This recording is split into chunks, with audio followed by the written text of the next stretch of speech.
हमारे साथ हैं नांगलोई दिल्ली। इनकी उम्र है 33।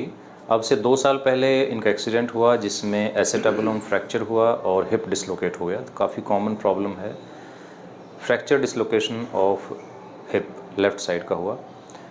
ये एक ऐसी इंजरी होती है जिसमें बहुत एक्सपर्ट सर्जन की ज़रूरत होती है कि उसको फिक्स करें वापस में और हेड को वापस जॉइंट के अंदर लेके आएँ। और बहुत अच्छी सर्जरी करने के बावजूद भी 50% पेशेंट्स में आर्थराइटिस होती है और हिप रिप्लेसमेंट की ज़रूरत पड़ जाती है। लेकिन अगर हम उसको फिक्स नहीं करेंगे, हिप को अपनी जगह पर नहीं लेके आएंगे, तो 100% है कि आपका हिप रिप्लेस होगा।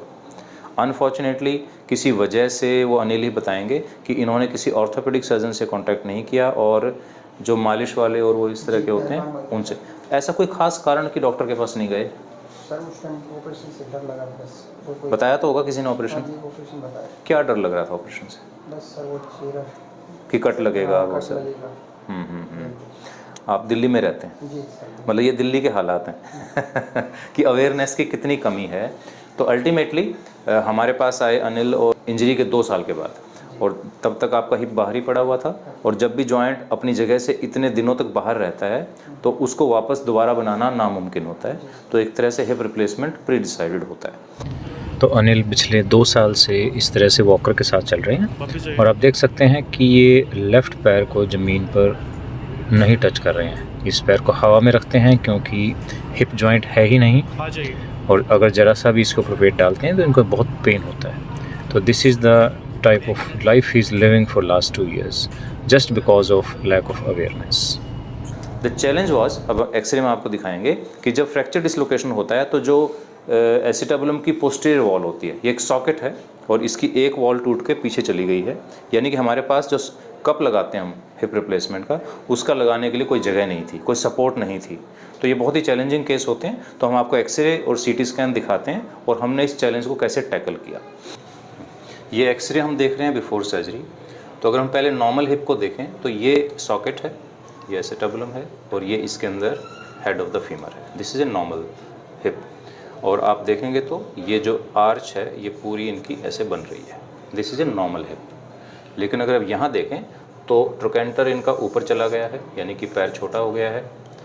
एसिटाबुलम हमारा यहाँ पर है रफली और हेड उसके बाहर है। और ये जो फ्रैगमेंट आप देख रहे हैं ये है फ्रैक्चर।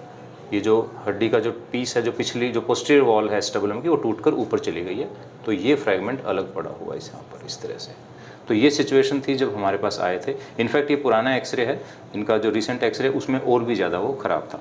तो ऐसे पेशेंट्स में CT scan, 3D CT scan बहुत इंपॉर्टेंट होता है ताकि हमें एग्जैक्ट सिचुएशन पता चल जाए कि क्या चल रहा है अंदर। तो ये हमने इनका सीटी स्कैन कराया। तो इसमें आप ये देख सकते हैं कि ये इनका ये सॉकेट है और ये हेड बिल्कुल बाहर पड़ा हुआ है।